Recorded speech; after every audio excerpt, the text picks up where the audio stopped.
Hello, everybody, and welcome to another exciting episode of The Best Games Period, the podcast, where every week myself and my wonderful co-host Naomi Lugo get together and we talk about a game that we think might be considered one of the best games of all time, a game that belongs in video game canon, or might not. You know, that's kind of what we're here to discuss, the arbitrary line between what makes something great and what makes something best of all time. I am one of your hosts, Jack Gardner. I did not mention that at the start, but that is who I am, and this is a very smooth opening that I have contributed to. Yeah. Naomi, how are you doing? I am doing well. I am doing very well. Staying out of the Minnesota rain, which is nice. And the Minnesota heat, I guess. Yeah, which there was a really great meme. It was the Batman slapping Robin. Robin was about to say, "It's way too hot outside," and Batman is saying, "We just had 8 months of winter." And that's how I feel about anyone who complains about the weather. Because, I mean, I'm a hot weather person. I can survive it, and I get people who can't, but seriously, it's way better than the snow. Way better. Okay, you tell yourself that. My body is made for cold weather, and so anytime it hits triple digits, I just want to die. And that happened yesterday, so... Well, I mean, to be fair, it was 100 degrees. That was the hottest Memorial Day in Minnesota history. Yep. It broke records. Like, the last one was 1939 or something like that, and it hit 97. So, congrats, Minnesota. Like, what was it, a month ago we still had snow on the ground? Something really weird like that. Something like that. I don't understand time anymore, so... No. Seasons, what are those? Maybe. Could have been a couple days ago. It could have. No one knows. There's a conspiracy of weathermen and women around Minnesota to make sure that none of us know what the weather actually is or what the day or time is. And we'll always complain about it no matter what. Yeah. It's a real problem. Anyway, this bit was not going anywhere good. Kill it. Kill it with fire. And I have been playing games this week. I played through most of Limbo, just in preparation for this podcast, which I didn't mention before is about Limbo. I'm just batting 100 this episode. Woo! You got this. So I played a bunch of Limbo, and you'll hear my thoughts on that in a little bit. But I also have been playing some of Dark Souls Remastered, and that is a game. I think you know what this hasn't come up before, but what do you think? Should we do like second episodes for things that have had remasters? Sure. Is that something we should do? Yeah, sure. Why not? I'm down for it. Bend our rule a little bit. Absolutely. Break it. Okay. Maybe we can. Maybe we can do an episode about Dark Souls at some point. Is it, would you call it the Dark Souls of gaming? I would never compare Dark Souls to Dark Souls. Dang it. Because that just leads to a singularity and then we can't escape it. Fair enough. Let's not break the universe. Exactly. So, been playing a little bit of that, and it's still good. Surprise. Surprise.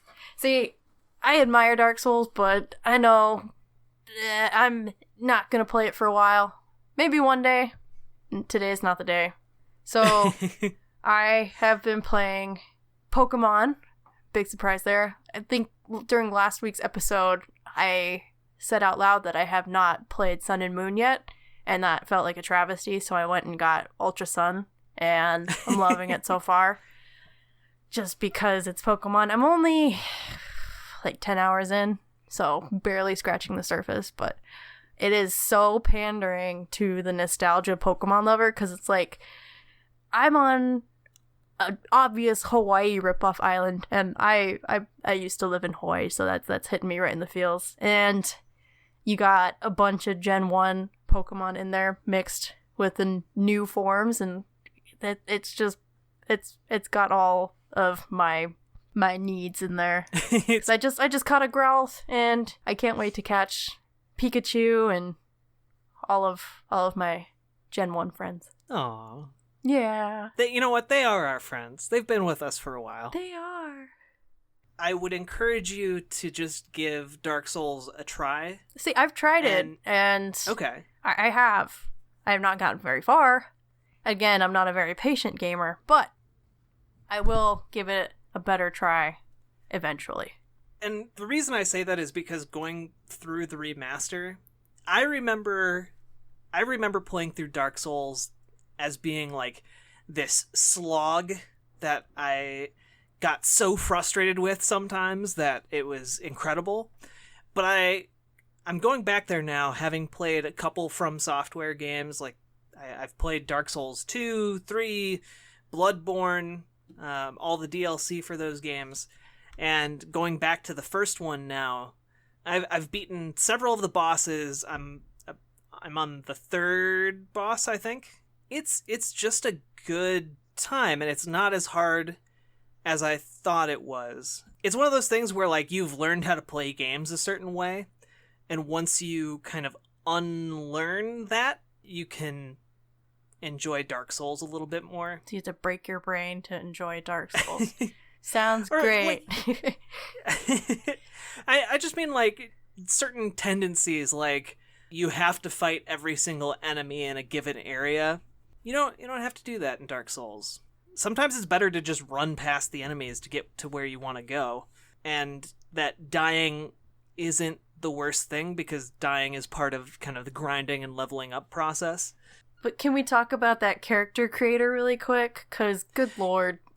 Yes, we may. It's not great. An atrocious system. Like, I think I've made a character in all of those games. I've not gotten very far in them, but I've made a character in them. Why do they have to make their head so damn tiny? I know it doesn't matter because you're putting on all this gear anyway, but still. I mean, you can give them a big head. But there's specifically a big head.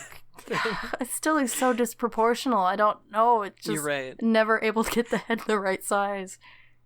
And I don't know, can you be a female in that game? I can't remember. Yeah, you can be a female in all of them. I'm playing a female right now. Okay. Well, good. That's one strike for them. It did occur to me as I was making my character in this one that the character creator is so laughably bad. It is. That oh my god. A part of me wonders if it's intentionally bad, like they made it that way as a joke. No, because Dark Souls is so damn serious. I mean, it's called Dark Souls. I mean, can you get a more like edgelord name than that?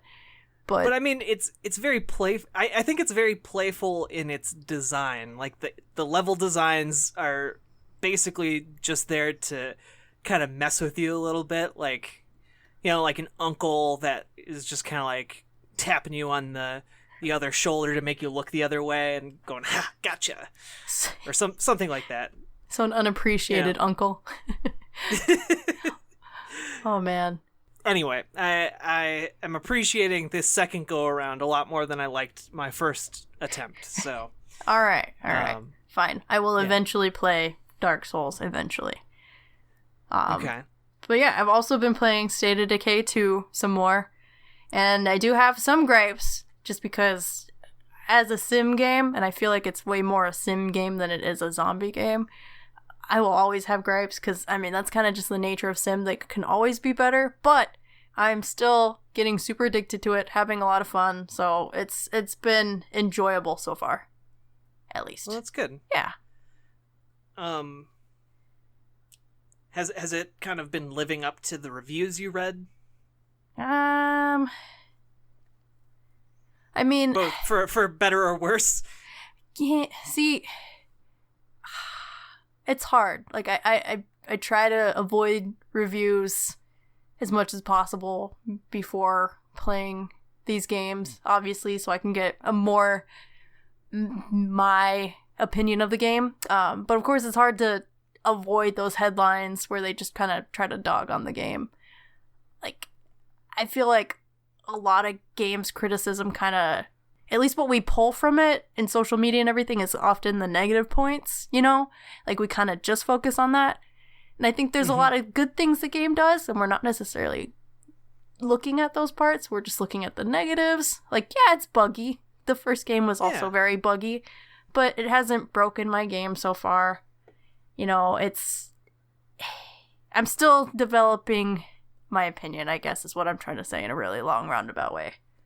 Well, yeah, and I think you bring up a good point that we tend to focus on the bad things. Like, a lot of people see a 7 out of 10 review, and they, instead of focusing on the 7 that again, I hate rating scores because it's, again... There's no nuance there. Well, like a 7 out of 10 is just as arbitrary as saying something is or isn't a best game, period. Like, Anyway, what I was going to say is people tend not to focus on the 7 out of 10 that the game did right, and instead focus on the 3 out of 10 that the game did wrong. And I think that translates over into reviews.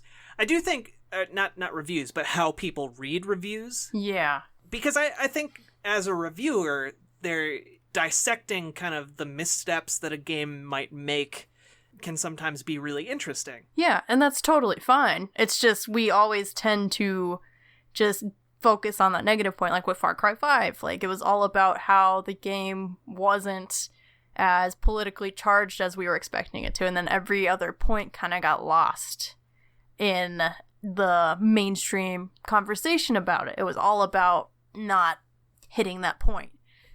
But yeah, so it's interesting to see that cycle.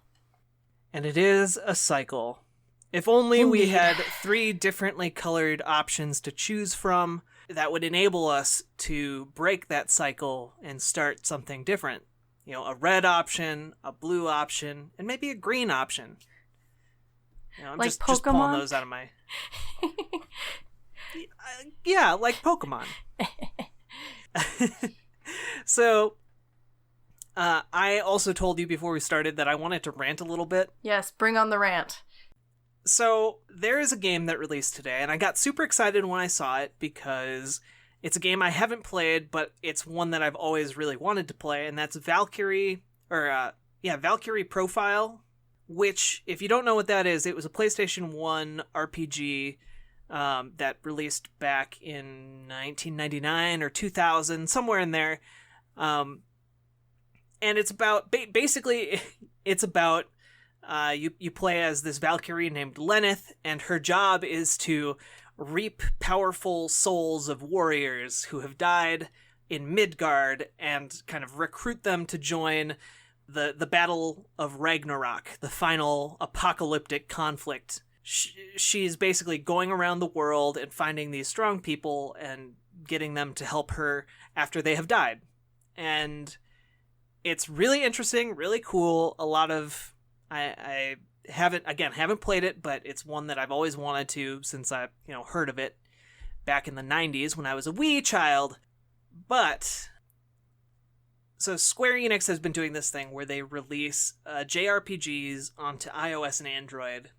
And the ports that they have released have been lackluster, to say the least. And it has to do with, the different controls and, the lack of care that has been put into porting it, really. So this version of Valkyrie Profile is based on the 2006 PSP release, where they added some things, and basically, all that's fine. If they just released the 2006 PSP version for iOS and Android, I'd be very happy with that. It released for... I believe $16, but eventually the price is going to jump up to $18. And you know what? For me, as someone who has always wanted to play that game, even though that seems like a very high price for a mobile game, you know what? I'll pay it. So I bought it. However, I also partially bought it to check out something that I noticed in the trailer that Square Enix put out, and that is that there are optional boosters in the game. And I was like, what does that mean? Does that mean there are microtransactions? And sure enough, I downloaded the game, and right on the main menu screen, there is a thing labeled purchase. And you go in there, and you can buy, I think, 7 different individual power-ups that the game was never designed to account for. You can get triple experience, you can have the cost of items, be immune to status ailments, you can heal yourself after every battle, like stuff like that. And there are 7 of these different options. Each of them costs $4. Jeez. You can get different bundles of them, and if you bought each of the bundles to get all 7 of them, it would still be $21 that you're spending on these extras. If you bought them all individually, it'd be $28. There's just something so... I don't know, like, take a journey with me, listeners, back to the wild world of yesteryear when you bought something like GoldenEye for the N64 and you just got a bunch of cheats that went along with the game that you could just turn on or off at any time. And you know what? You didn't have to pay $4 to unlock each of those things. You just played the game, and it was part of the game, and that was it. Or, alternatively, you had something on PC, you just go into the PC files, change it around, voila, you have infinite amount of, gold pieces or whatever. And to see that those options have essentially been monetized by a company that's already charging an exorbitant price for something in the mobile market, to squeeze a not insignificant amount of money out of its customers, on top of the amount already paid for a game that came out 12 years ago, that was already a remake of a game that came out 6 years before that. I was just, it's one of those things that really gets my goat and grinds my gears. Don't do that, Square Enix. You're breaking your game on purpose. And the only reason you're doing it is because you want more money, which you're a corporation. I get it. You can't help it, Square Enix. You're addicted. It's your crack cocaine. But it's bad for you. It's bad for your games. Just please get help. Stop. And it's something you've seen even in kind of their more mainstream stuff. You've seen it in like Deus Ex Human Revolution, or was that the new one? Sounds right. The new Deus Ex, whichever one Newish. that was. They slapped a bunch of microtransactions on top of that after the developers had already balanced their game not to have microtransactions. Which is exactly like this, except you're slapping it on a game that came out 18 years ago. So don't do that. Anyway, this has been my rant. Jack's Rant Corner. Rainbow. Woo. Yeah, that's totally fair. I would be angry too, because one, that's more expensive than I think any of the Final Fantasy ports on iOS right now, which is obviously Final Fantasy's more mainstream than Valkyrie Profile. All right. I keep wanting to say Chronicles, Valkyrie Chronicles, which is Valkyria Chronicles is a game. Valkyrie Chronicle, I don't think is a thing. Okay. But yeah, I mean, but again, I'm not surprised. Square Enix is, oh my god. I mean, there was, I think it was a 75-cent add-on to Final Fantasy 15 for like a recipe, for like a pizza recipe or something like that. And yeah, it's like at that point, wouldn't you just want to save your dignity over gaining 75 cents from a customer, or give them the content for free to gain rapport with your customers? Square, we love you, but come on. And now, I can think of a way in which maybe microtransactions in a game like this would be fine. Or not even microtransactions, but offer something of value that is not, you get to skip more of the game that you bought. That's not a good incentive for me to give you more money. Like, offer a new dungeon for like $10. That might be something I'd actually be interested in. A dog companion that walks with you along your way. Yeah, a dog companion that's going to join you in the Battle of Ragnarok. That would be amazing. Yes. But don't be like, hey, you can get 3 times the experience so you don't have to play this game as much. That's crappy. That's not fun. it's not a good business model. Oh, and speaking of Norse mythology, you played God of War yet? I have not. What? You gotta. I know, but like, okay, this was before the show, but people who were watching the live stream know we spent a good amount of time talking about all the games that we want to play and do for this show so that we can talk about it. And I'm pretty sure we listed at least 3 or 4 JRPGs that are going to require like 100 hours apiece. So I'll get to it. It's just, it's going to have to wait its turn. Oh man, its turn. How does one even determine the turns that video games have? Determine. Turn to turn. Yep. Cause that would be a monster. Oh man, all the games that we should be playing, want to play, all of the above. It's never ending. Yeah. Which is a good problem to have. The best games period backlog. That, yep. Whew. All right. So Limbo. Speaking. Yeah. What? Okay. Naomi, what is Limbo? Limbo is a puzzle platformer that dives deep into the psyche, possibly. Or it can be describing a traumatic childhood, possibly. Or it could be describing a horrific car crash. It's kind of open to interpretation. It's an open-ended puzzle platformer by Playdead. Bam. Boom. Done. Nailed it. That's the show. And we won. No, so Limbo, you're right. It's by Playdead, and they put this game out there. I think it was their first game.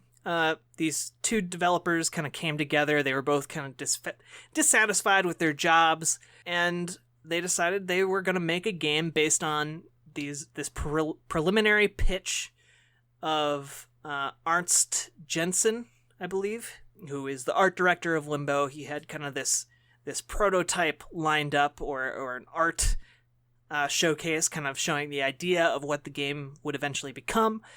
It's a puzzle platformer. It is exactly as described. It is full of puzzles, and it has platforming, and it's basically Naomi's kryptonite. Yeah, it is. But I like the art style. That's cool. The art style is very unique. It's basically just shadows and gray gradients and some white. It's all monochrome and moody. It kind of has a vignette filter over it. It's very interesting to look at and to see in motion. Yes, definitely. And the sound design is fantastic. You'll hear the squishing and all that terrible stuff.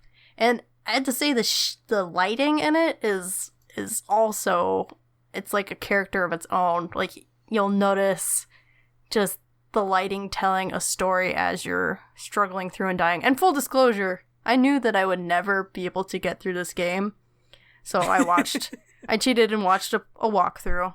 And it was fascinating because I saw, like, the walkthrough I watched was someone who did it in, like, an hour, less than an hour with no deaths. So Jeez, it was crazy seeing this person just work through the puzzles and being like, oh, I knew what was going to happen. There it is. Meanwhile, I'm, like, audibly yelling at the TV, like, how am I supposed to know that? Like, what the heck is that? That reaction right there is probably one of my biggest problems with Limbo. Just because there are a lot of deaths where the game is clearly just setting you up to have a certain expectation and then pulling the rug out from under your feet. Mm-hmm. And I think the first time I played this game, I found that charming in a way, or interesting, or clever. This time while I was playing it, 7 years later, having forgotten the first time I played through it, all the little things that this game does, I found it very irritating and grating. To have been taught by the game to expect things to be a certain way, and then for the arbitrary reason of surprising the player, it is suddenly changed. With no way of you being able to figure that out. Yep. It is punishing, and the term they use is trial and death. So you don't get any room for error. You just die.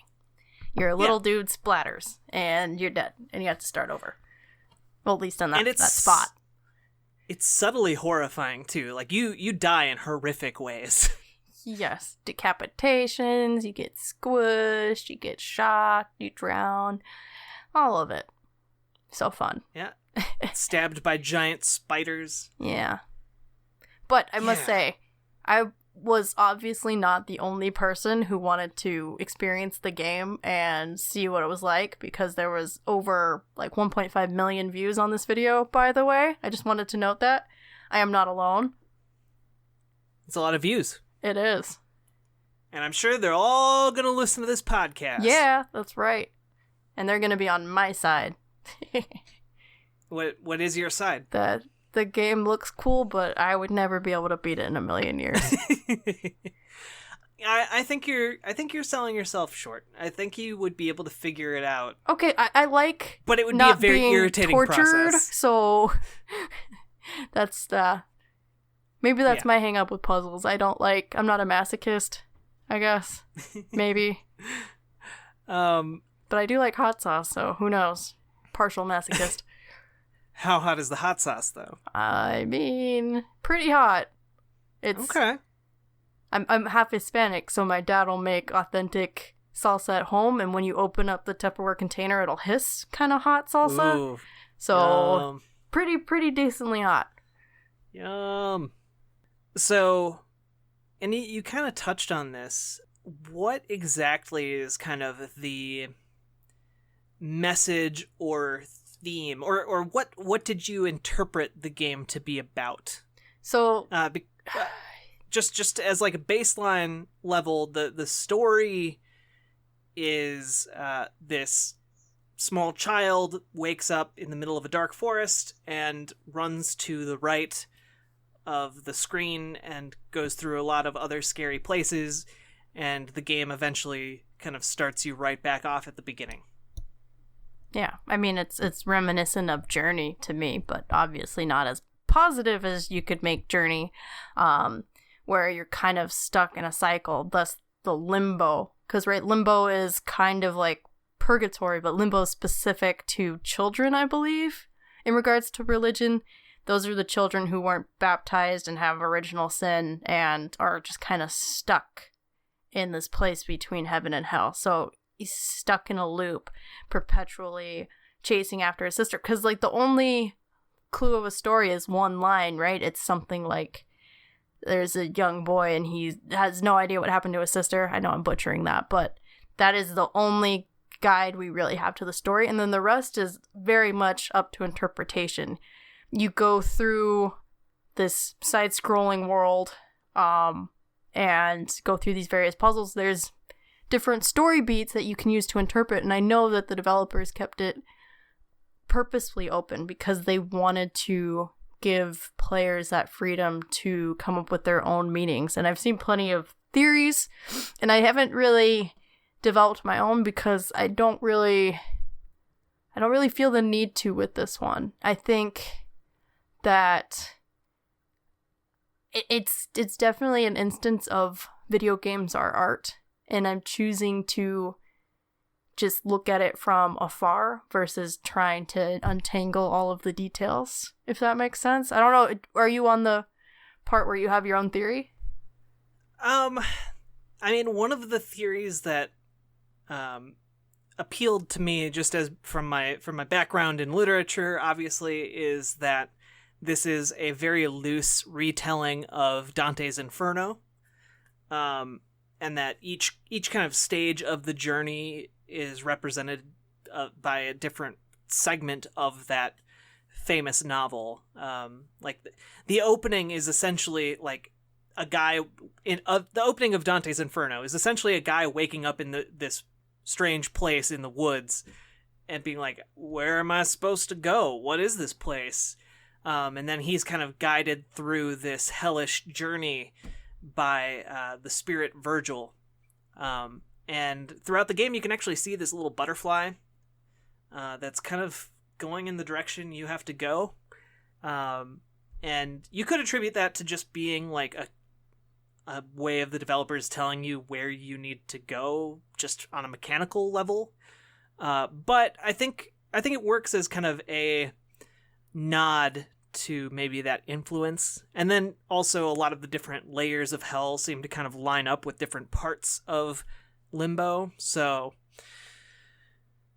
I like that interpretation. But I think, like you were saying, it is very open to interpretation. And there are a lot of different ways to look at what Limbo is and what it means. And I think that one of the most important things about games in particular is that they are very personal to each person. So I can imagine that Limbo is a game that a lot of people played and walked away with very different takes about what does it mean? What does it mean is kind of a leading question that maybe implies that there's a right answer. But what did you kind of take away from, watching your playthrough of Limbo? Like what did it mean to you? So the themes that I got from it was guilt more than loss, because you have these other characters besides the boy. They have no eyes and they are hostile against the boy. During several parts of it, they are trying to murder him with blow darts or throwing fire tires at him. And he kind of ruthlessly, indirectly murders them by like squishing them or setting up some sort of mechanic to end them. And that doesn't seem to be someone who is experiencing loss of, say, his sister. He seems to be more of a nefarious character than one who is seeking to save his sister or redeem himself.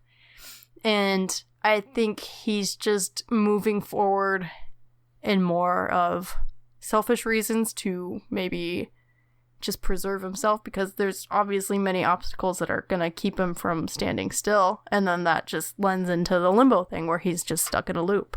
So that's more of what I got from it. I mean, and he's a child, which kind of goes against that because, of course, children are innocent, right?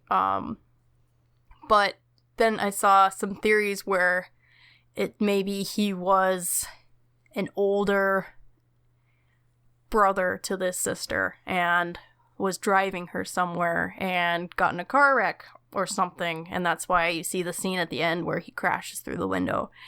Maybe that symbolizes some sort of regretful behavior that he partook in, and now he's stuck reliving that and running through his life or something like that. So that's the only part where I'm kind of stuck with on my theory that he's a bad guy, is this whole being a kid. Of course, I say kids are angels sarcastically because we all know that one kiddo, right? Who can be a little demon. True. Too true. Yeah, I think for me, I don't care as much with a game like this. I don't care as much about the in-world meaning of things. Like, I'm sure maybe the developers had something in mind, like a car accident, because I did kind of get that impression, like with the breaking glass and kind of the constant death that's around you. And tires, And tires, yeah. There's a lot of repeated imagery too, like tire swings, and various other details like that. But I think for me, it seemed much more of more metaphorical and more applicable to an individual's life, I guess. For me, what I saw in the game was a lot of kind of overcoming the barriers that separate us from other people.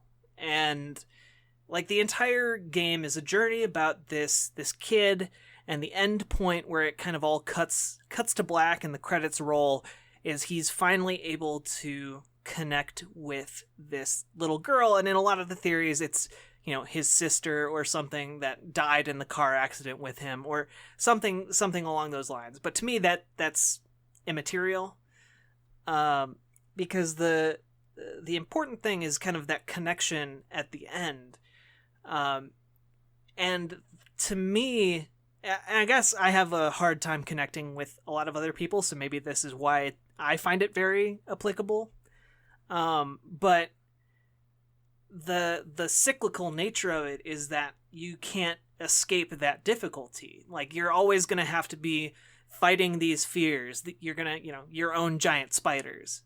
You're always going to encounter, you know, jerks that are mean to you or for whatever reason don't like you. And, you know, you can see that represented in the groups of opposing or, you know, outright violent people that you encounter. But all of that is made worth it by the end, where you finally make that genuine connection. And that connection has been worth everything that you went through to make it. And you have to do that over and over and over again for a lot of different people. And oftentimes it ends with, you know, you get shot down, you get, you know, squished. You get shut out of, you get squished, you get shut out of someone's life, or, you know, you say something embarrassing and they're just like, maybe I won't talk to you as much. You know, in real life, it's not as life or death as I found it to be in Limbo, but it is still very, it doesn't feel great. It feels like a little death inside of you. And so that's what I saw in this game. Like the struggle to connect with other human beings on a real and tangible level, and how that's very difficult and hard. And it's scary too, because you have to make yourself vulnerable. Which that's one thing I really like about the spider fight in particular, is that you do have to make yourself vulnerable in order to defeat it. You have to kind of bait it into attacking you, and then at the last minute move a trap in the way so that the trap takes off one of its legs. This game manages to be very gross despite just being silhouettes of things. Yeah. Which is impressive. When the boy rolls the spider's limbless body onto the spikes and it goes squish and you can hear its like little death scream, my god. That was such a visceral moment. It's just ugh. And I don't really care about spiders, you know, either or. Like, I'm not terrified of them or anything, but that spider is so effectively done in this game. It's insane. Like, I remember when this game first came out, I tried playing it, but I ended up watching like my boyfriend play it, and it was the creepiest thing when you were tearing off its limbs and running from it, and it was trying to poke you. It was just it's very well animated and well done as this, whatever it is, this metaphorical monster. The fact that everything is in shadow lends itself to the interpretation of all of these things being, you know, being stand-ins for something else. You know, they don't actually have any form. Mm-hmm. Like they have silhouettes, they have shadows. Yeah. But they aren't concrete in any way in reality. Yeah. And so we're able to project whatever we want onto this giant spider, you know. insert comical image of a giant spider photoshopped with a face of someone repellent on it. And yeah. And speaking of that, there's a pretty great video. I think it's by like Dorkly. It's like 30 seconds long. It's like Limbo with a flashlight. So the boy has a flashlight, and he's like, you know, they start out the game and is wandering through, and he's like, oh my god, what's happening? And then he turns the flashlight around, and it's like, instead of a dude hanging from a tree, it's a piñata, or like, you know, and everything's filled with flowers and whatnot. But then he like turns the flashlight on himself and he's a zombie. It's really great. I recommend it. The Dorkly does good work. Shout out to the Dorkly. Yeah. They do lots of Pokemon stuff too. So they do. It's good stuff. Yeah, so I guess we're done. That was the end of the episode. We did it. We did it. No, but like what really stood out to you? Because you obviously had a very different experience than I did. Yes. Because you were able to kind of focus on a lot of the other aspects of the game while I was sitting there upset that there was a puzzle or a platforming segment where you have to first jump onto a button looking object and then jump over a button looking object. My God. Yeah, like torture 100% this game would be for me. I guess I really liked, like you said before, like the literature aspect of it, because it is just obviously influenced by literature. Like we have some pretty obvious symbolism, like with the rain, for baptism and all that. And there's so many different ways you can interpret that, and I just love that aspect of it. And just the simplicity of the storytelling. There is no voice acting at all. The only sounds you'll hear are the squishing, of brain slugs and the chirping of those weird bird thingies, and there's just so much storytelling happening with just these symbols, and that it is masterful storytelling and gameplay design for me, even though I know like I've been saying over and over, like it would be torture. I can still appreciate what they were able to accomplish. And as I was reading about the Playdead studio guys, they were so adamant about remaining true to the original vision of the game. Yeah, they still cut out a ton of content, of course, but they wanted to stay away from a huge publisher, at least in the beginning. I mean, this game was released on Xbox Live Arcade or something weird like that when it first came out. So it still came out to a pretty big audience, but they were still able to maintain this creative control, and they made a decision to ignore feedback from critics and players, which is, I mean, that's really tough.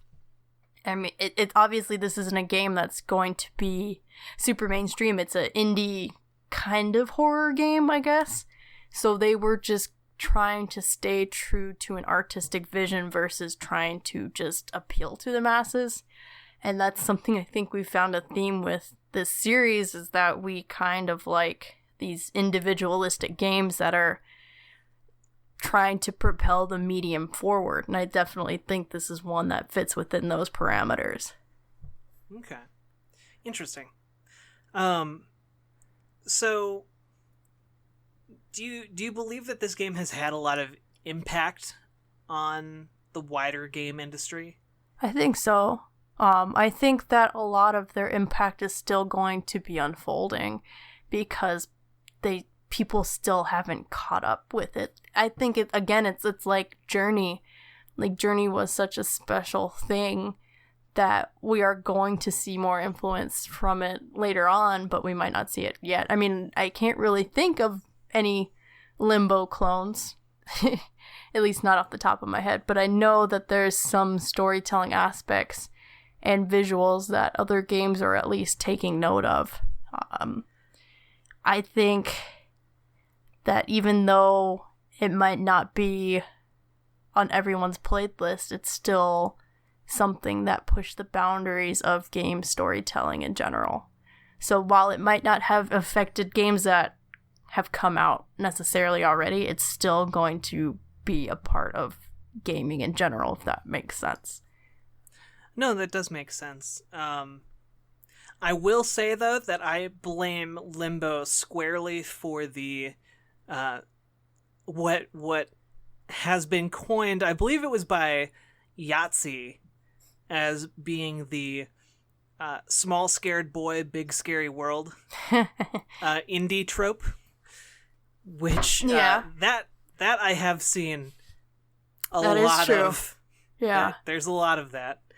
Um, where you're in a world, everything wants to kill you. Yeah. Main character's, a young male protagonist, and there's like some kind of artsy point to be made about the sadness of everything. Yeah, see, okay. Yeah, I can see that. And that's where I think the games haven't really caught on to why this was so effective. And it wasn't just because of that one portion of the gameplay. But yeah, okay. Now I haven't played I have played Limbo. I haven't played Inside, which is their follow-up to Limbo. Does that live up to what Limbo is? Does it surpass it? What are your thoughts on it? Because I think you played that, right? I have not, but I watched, again, a playthrough. It more adds on to the genre that they're trying to create, and I'm trying to think if I want to define it as a genre or if that's a tough one. But it goes with the same kind of literature aspects. Inside it seems to have more of a direct story than Limbo. There's more story elements in it, but it still keeps very much the same kind of, what's the word? Theme, I guess. Okay. Of the game. What am I thinking of? The skin of the game? That Style? sounds creepy. Yeah. Style. Where it's that very minimalist, dark storytelling with puzzle aspects. Yeah. Puzzles. Okay, interesting. Yeah. So I guess we're kind of at the part of the episode where we talk about whether we think it's one of the best games, period. Okay. I'll go first. Or do we want to read our contrarian corner first? Or do we want that after? Well, let's do that after. Okay. I think if I had not gone back to revisit it, I would have said yes, because my memories of this game are very fond. But revisiting it, I don't think the gameplay holds up well. I found it to be very irritating. It's very accessible. You can play it. It's very minimalist in its control scheme, and in that minimalism manages to make a lot of really interesting and creative puzzles. I just, like you were saying, Naomi, it is a work of art. It falls into kind of that open to interpretation, doing a lot of interesting things, category. But for me, like, I want to take a step back and I'm like, okay, it is great art, but does that make it one of the best games, period? And I'm on the fence about it, Mm-hmm. I don't know necessarily that I would put it in the best games, period category. I don't think I would. And it's because I found the gameplay and some of the design to be tedious and irritating. And the puzzles weren't too bad. What was really the problem for me was I would find the correct solution to the puzzle, but then not be able to, like, complete the jumps because of how the physics in this game are kind of floaty. I was noticing that you don't have any room for error. Like, you have to stand in the exact spot. You have to have the exact timing. And I have no idea how this person was able to cram all of that knowledge into one playthrough, but they did it. So I can see that aspect. Yeah, and it's not consistent that you need a certain level of accuracy. Sometimes you can just wing it and you'll be fine. But there are very certain jumps that require very certain timings, and if you don't get it exactly right, there were a few times on this playthrough that I was just standing around like, what do I do? And I had the right solution, I had the right thing, it's just you had to land it perfectly. And that, I mean, it's a puzzle platformer, and platforming is half of what the game does. And so it has really commendable puzzles. The platforming to me is very lackluster. And again, it does a lot with its constraints in terms of platforming and puzzle, crafting. But I think that kind of brings it down for me from a best game period to a great game, an admirable work of art, something that I would point people towards if they are kind of interested in the sad boy, big scary world genre, or getting to know, more in touch with indie games in general. But I don't think it would be one of my first go-tos, It wouldn't be high up on in the canon. It would be, something you go to if you're looking for, a wider grasp of what kind of this indie genre looks like. Yeah. So no. Yeah, to me, it's a low no. It kind of makes me sad because I have very fond memories of this game, but I think it is okay to recognize that something is a great work of art without holding it up as one of the best games of all time. If that makes sense, yes. I think that's a sign that the industry and games as a whole have grown so much, because when I was kind of sitting back to evaluate my memories of Limbo, I think part of the reason that I held it up in such high esteem was that when it came out in 2009, we were just... I think 2009 was when it came out. 2010? Let me consult my notes. When it came out, we were right on that 2010, cusp yes. of... 2010. We were right on that cusp of, games being art and being accepted as art and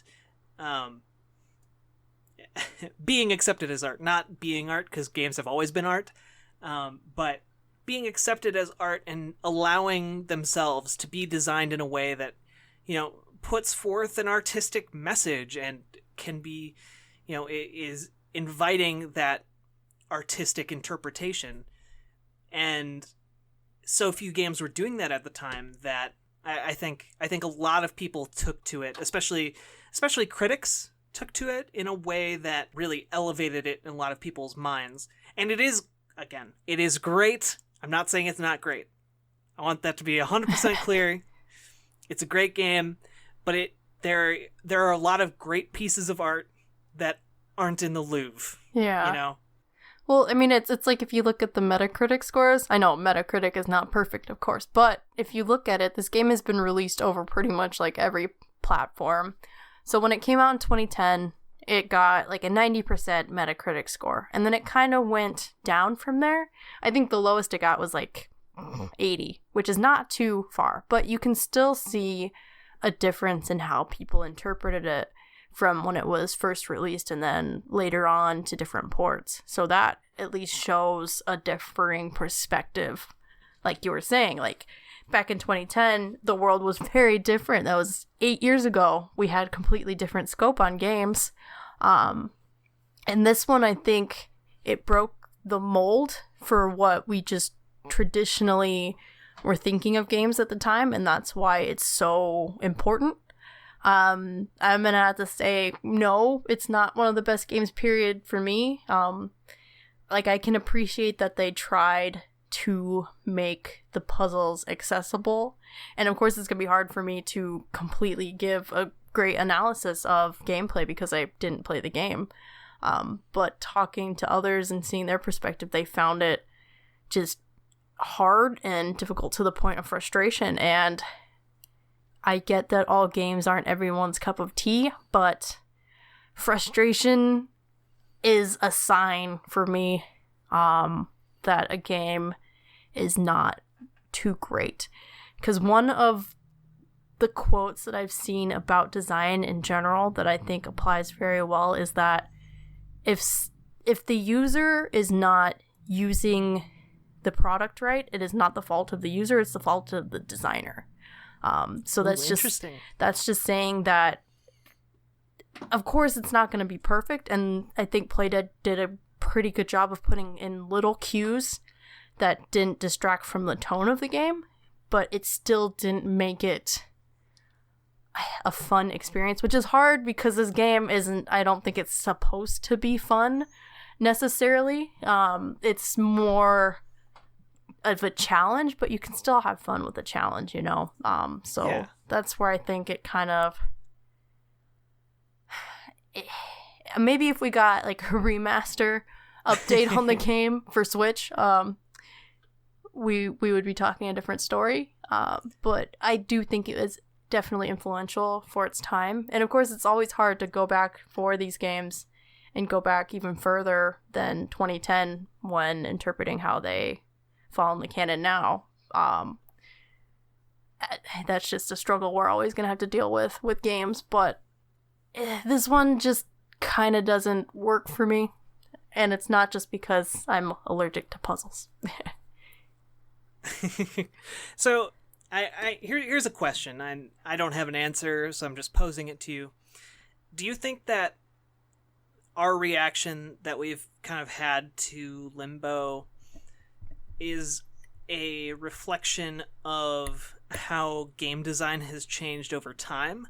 Because, again, if you think back to 8 years ago, we're just coming out of this period where, games weren't widely considered art to being widely accepted in society as these pieces of artistic expression.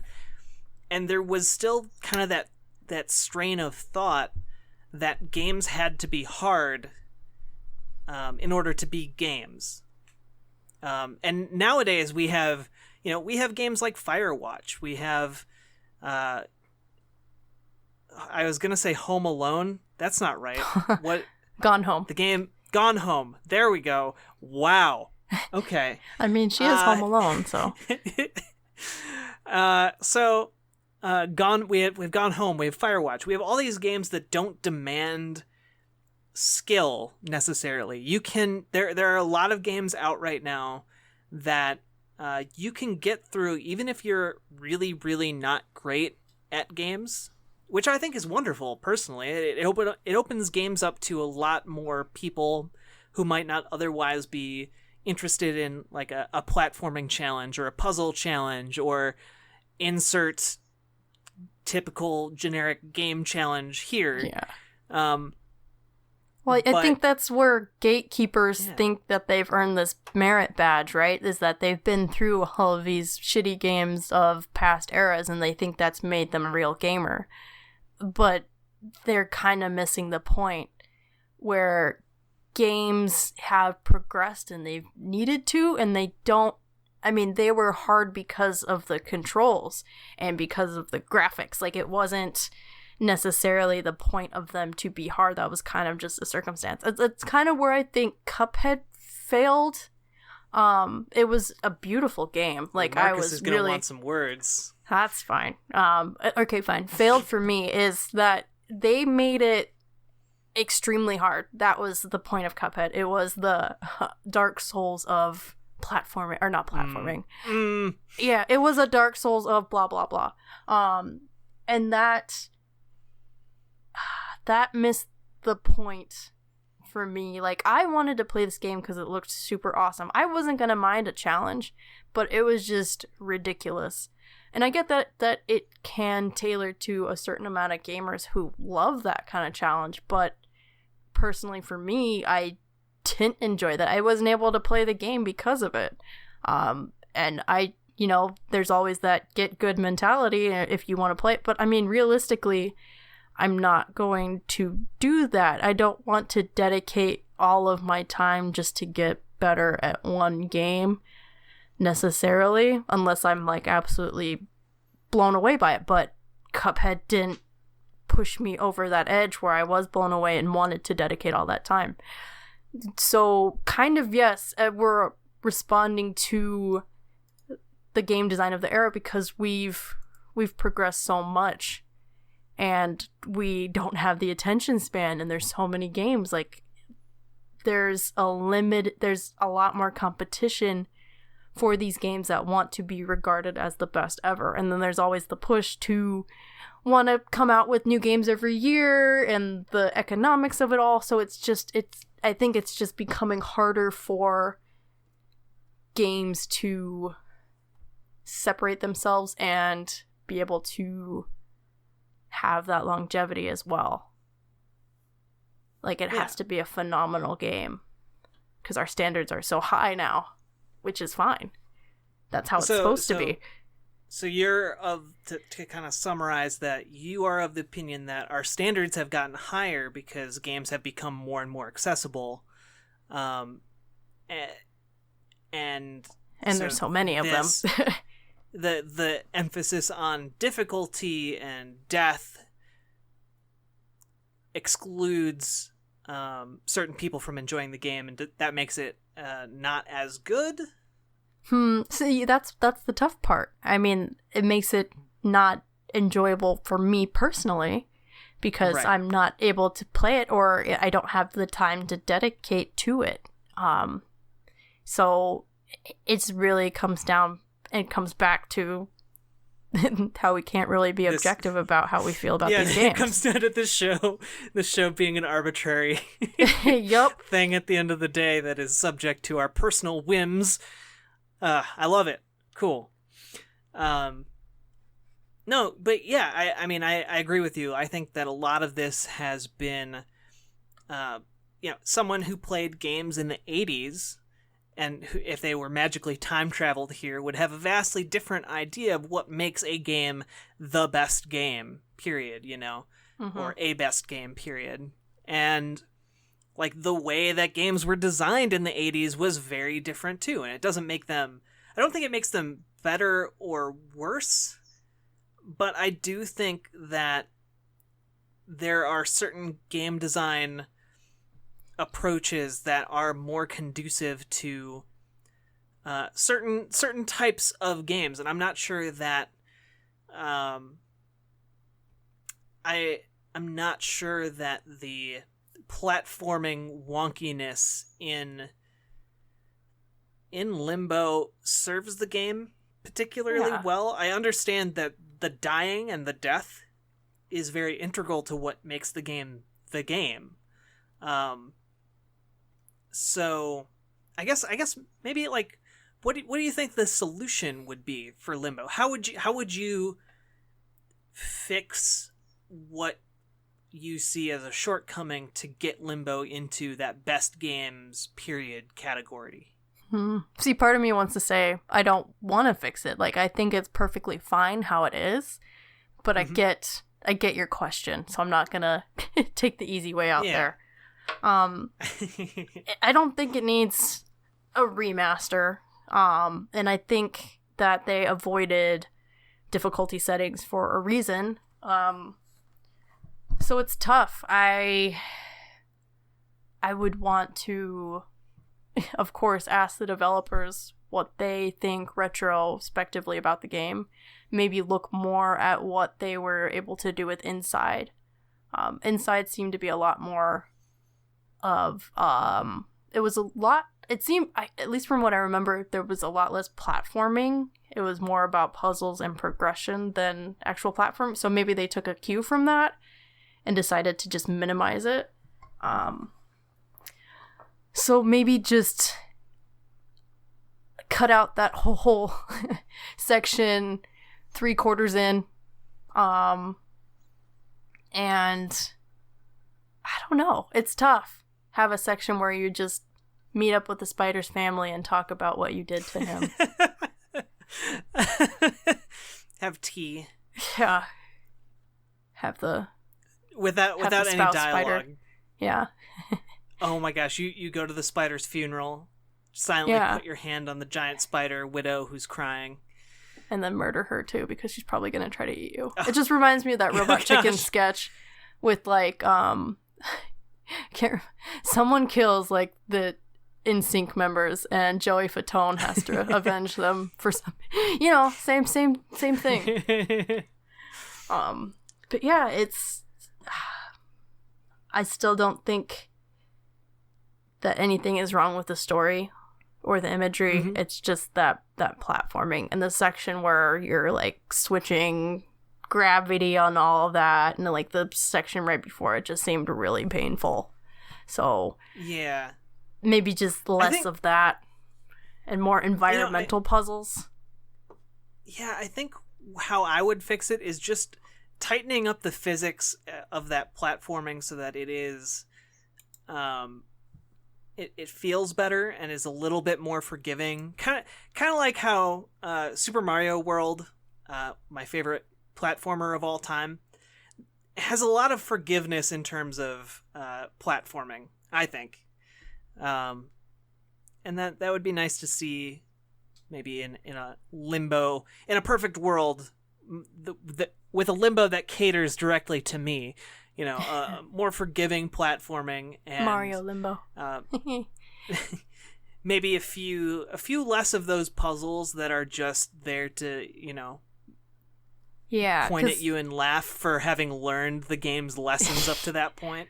Yeah, because the pacing up until that last, it's kind of weird. Like, you know what segment I'm talking about. It gets really industrial kind of after the hotel, I guess. Yeah. The rest of it seemed to just flow a lot better. Like, it made sense. You went past these bear traps and you jumped across them and did all that stuff. They were there. But meanwhile, this other puzzle was more constructed as a puzzle versus being a part of the environment of the world. So, yeah. I mean, unsurprisingly, I would say take out some of the puzzles. So. Okay.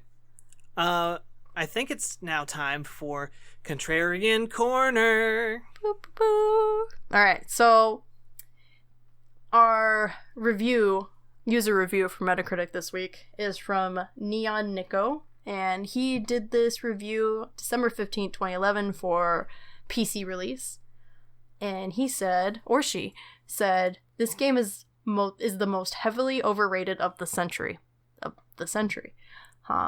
Wow. On most puzzles, you are pretty much forced to die to figure out how to solve it. The only reason why this game takes 3 hours to beat instead of 1 hour is because of the puzzles are, haha, you died, retry, in your face, and it is insulting. Honestly, make the puzzles hard look little creativity whatsoever. The developing thinks they are being smart, but there is no way we are supposed to know how to solve most of the puzzles without dying. You cannot even change the controls, result of lazy programming, in parentheses. The spider was literally the only part I enjoyed, and the atmosphere and sounds were spooky. That was a plus. The cool lighting effect could vary at least once in a while. Seriously, it was not worth the $2.50 it was on sale for. This is not a troll post or a hate post. I am being serious. I seriously had to quit in the middle of the game because it was so stupid and annoying. And 7 out of 18 users found that helpful. All right. And that was a 0 out of 10? 0. Absolute 0. Because, Serious. I mean, I don't inherently disagree with any of those points, but I don't think that makes it a 0 out of 10 game at all. That was definitely I'm frustrated, I'm going to write about it right now kind of post. Yeah, definitely. Which are the ones we pick. Been there. Yeah. But yeah, it could have done with a little bit less. Sometimes it's okay to throw in a puzzle that purposely messes with your players, but in a game that was already difficult and was going to result in a lot of deaths anyway, having those little gotcha moments, there were a few too many of those. Maybe just put in one of those instead. You're the developer. We already know that you're clever. And if the developers ever listen to this, I have a huge amount of respect for you. You are very clever. Please don't take anything I've said as like an insult. You were so clever you stumped us, so we're just a little bitter. Yeah. Just a little. Just a little bit. Is it time to wrap up the show? Is that it? Did we do it? I think it is. So we both agreed not quite for this one.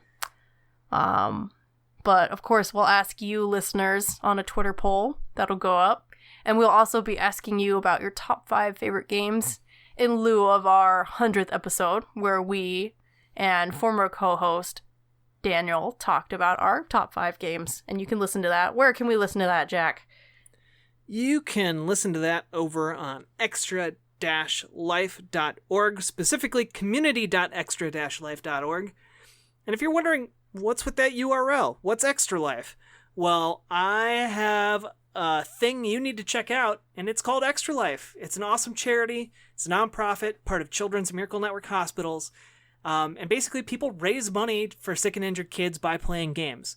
If you want to learn more, you can head to extra-life.org and kind of where we post things, the community site. There you can find a lot of interesting articles about games and gaming written by mostly myself, but Naomi sometimes writes. We also have friend of the show, Marcus Stewart, writing for us over there as well. And that's about it. You can also find us on Twitter @bestgamesperiod. We have a Patreon, patreon.com/bestgamesperiod. We got a Facebook. We're on iTunes. We're on SoundCloud. We're on every dang podcasting app, pretty much. So if you like the show, consider going to Patreon, throwing us $1. You get access to special episodes. We just posted a new one. I guess by the time you're listening to this, it will have been posted for about a week. But there's a number of those. Is that the one where I completely get flabbergasted at the end? Did you leave that in still? I did. Oh, great. So you could listen to me lose my brain for about 5 minutes and Jack laughing at me. So that's worth $1, right? Snippity snap. And also, if you like the show, leave us a review on iTunes or something. That always helps us out, and you don't have to give us $1 every month. Yeah.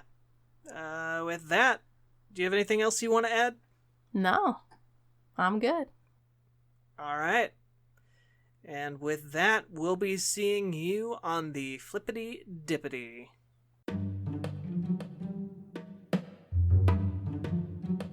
Rukunetsu and DT. Who said we don't think up heat? Who said it's always something sharp spinning when we link up beat? We drop bombs and break through walls. They wanna be heroes overnight, like 7 years takes too long. But that's what it is though.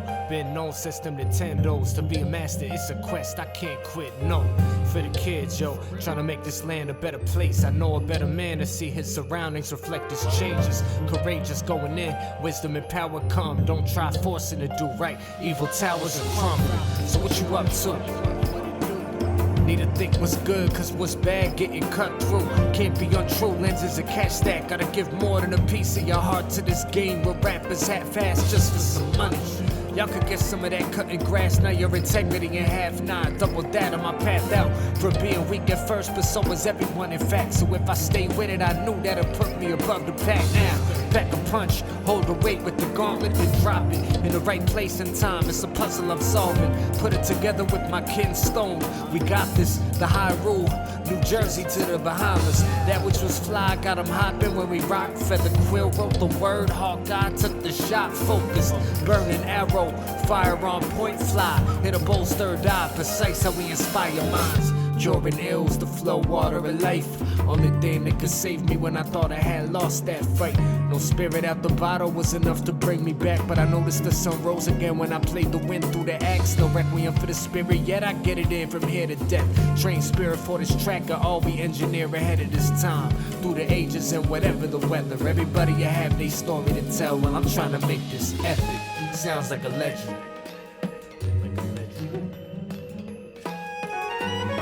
Baby, I'm feeling high. Pull my blade to the sky, word from the ground to the heavens. I'll be out in a second.